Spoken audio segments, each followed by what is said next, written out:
Ouviremos agora o pronunciamento da doutora Celita Oliveira Souza, advogada e representante nesse ato da Federação Brasileira das Empresas de Asseio, Conservação, Manutenção e Serviços Terceirizáveis, FEBRAC, da Federação Nacional das Empresas de Segurança e Transporte de Valores e da Federação do Comércio do Distrito Federal. A senhora dispõe de 15 minutos para o seu pronunciamento.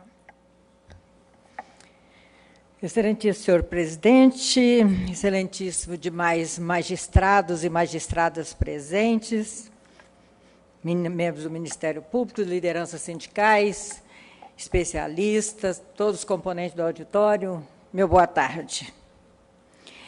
Depois de quase 2 dias aqui ouvindo essas exposições e participando direto, efetivamente, 2 conclusões eu estava imaginando ali, ministro Dallazen. Uma é de que ninguém aqui vai poder sair dizendo que não conhece o que é terceirização.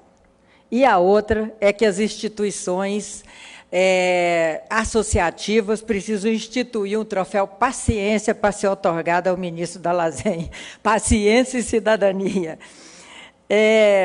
Vimos muitas divergências nas exposições e muitas complexidades. Sabemos que isso decorre da relação de trabalho. Sempre afirmo que a relação de trabalho é a relação jurídica mais complexa, retirada a relação de casamento, que essa é mais complexa de tudo, né?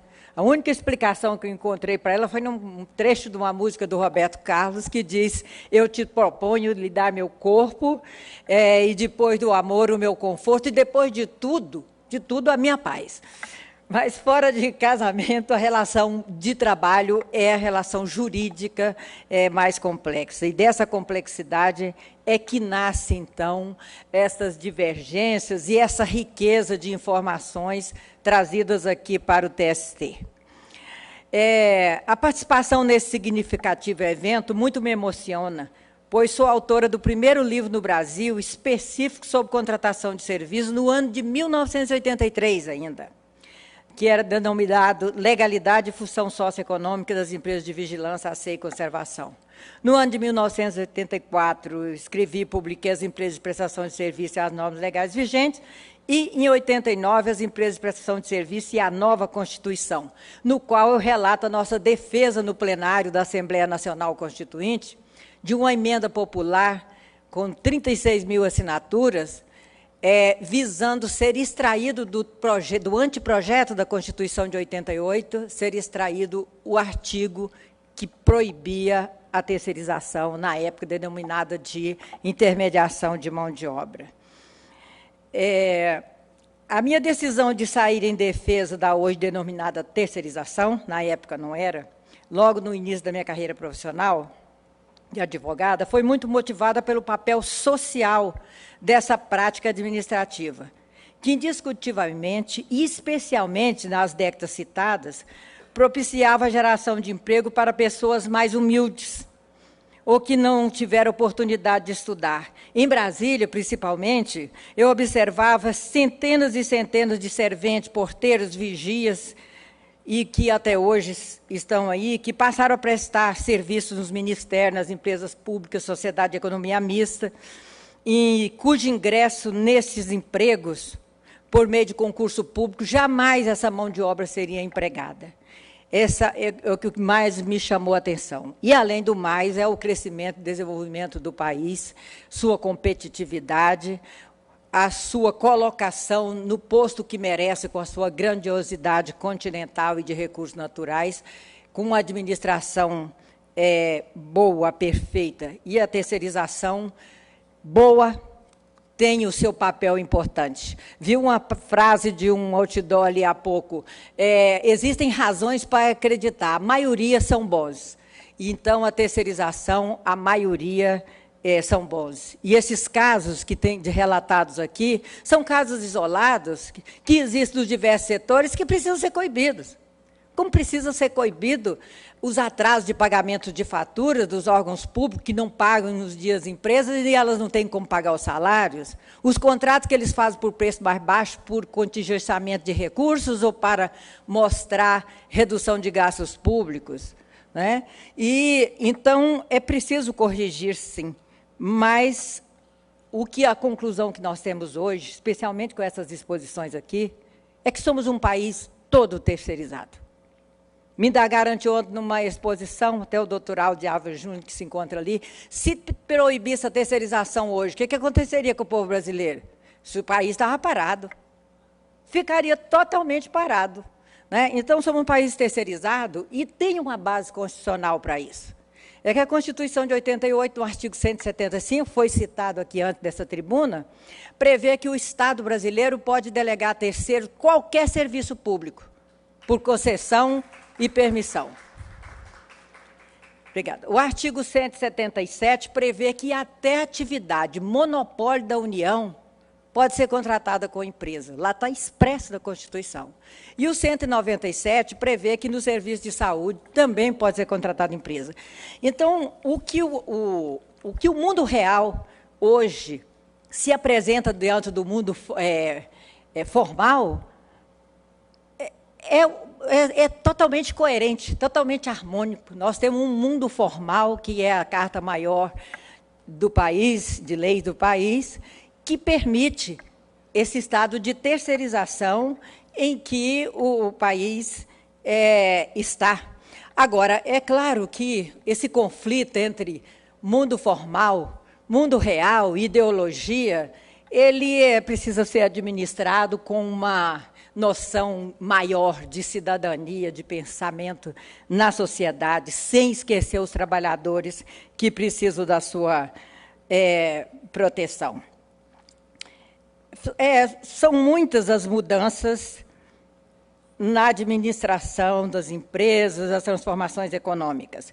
Eu fui a advogada no processo, no recurso de revista, que originou o enunciado 256, tantas vezes citado aqui, no ano de 1986. Eu defendi a prestadora de serviço, o colega Vitor Russumano defendia a tomadora de serviço, que afunilou para um incidente de uniformização de jurisprudência, gerou, então, o enunciado 256, e que, na época, criou uma perplexidade muito grande, porque ele já foi incompatível com a realidade.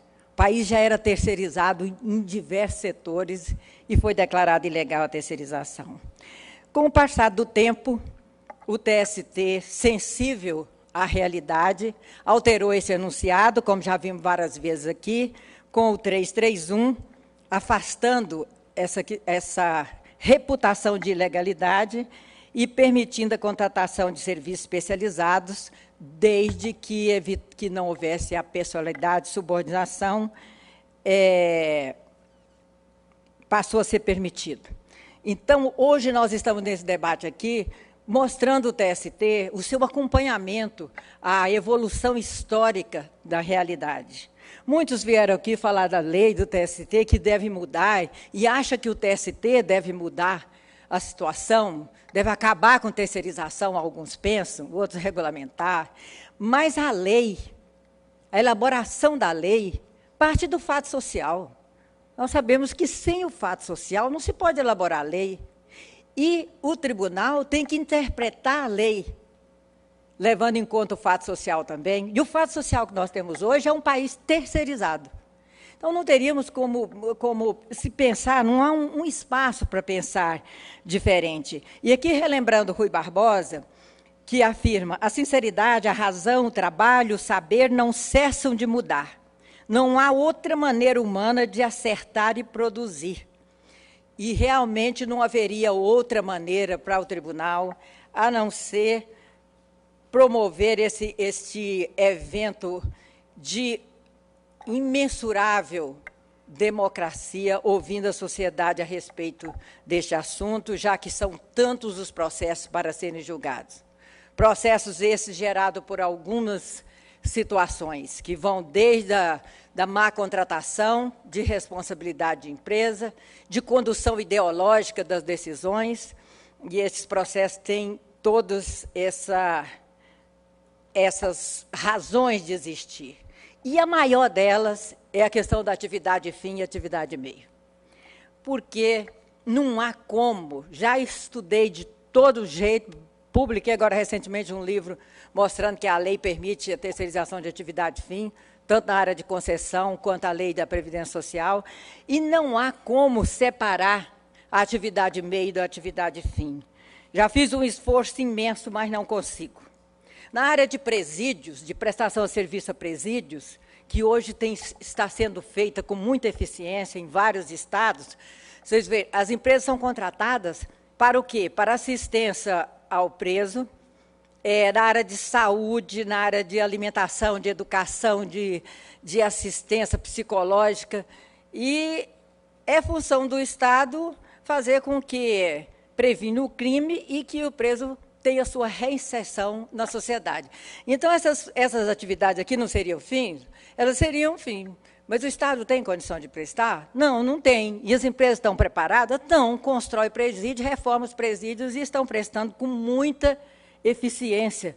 Um processo que eu acompanho, advogo, e na hospedagem de Aracaju, o próprio juiz fez uma inspeção judicial e fez um laudo que se emocionou tanto com a assistência que os internos presos passaram a ter com a empresa, que ele até se deu por incompetente para impedir de julgar o processo, porque ele se emocionou com a competência. Você vê como que vai separar a atividade meio de atividade fim. Nos hotéis, por exemplo, a camareira. Bom, a camareira é atividade fim? Não, qual é a atividade fim do hotel?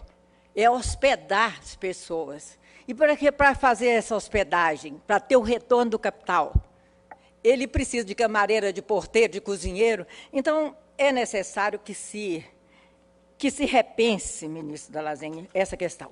E as acusações à terceirização aqui, é preciso que haja mais reflexão sobre o que se falou. Primeiro, é o número de acidentes de trabalho dos terceirizados. Ora, na Petrobras, se ela terceiriza mais de 80% do seu quadro, é logicamente que os acidentes de trabalho têm que ser terceirizados. Né? As convenções coletivas, a precarização dos salários, é outra falácia.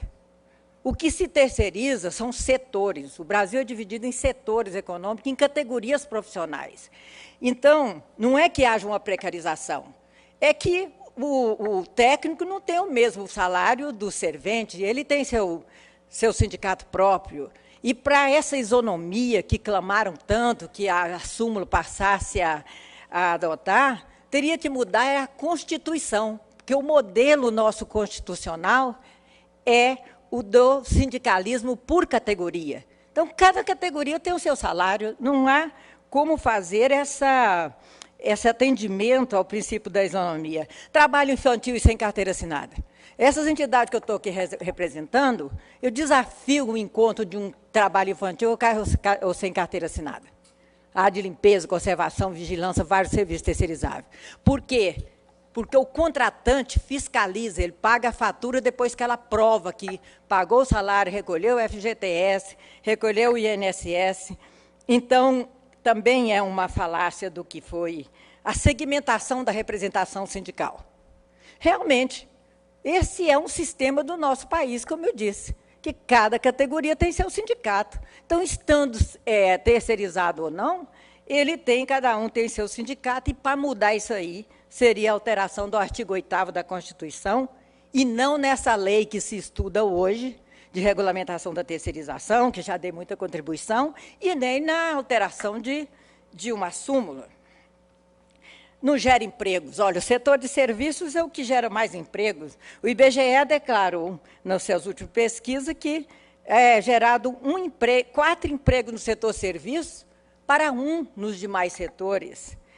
Então, são situações trazidas. Jornada em excesso. A jornada de trabalho é da categoria, respeitados os limites mínimos limite máximo da Constituição.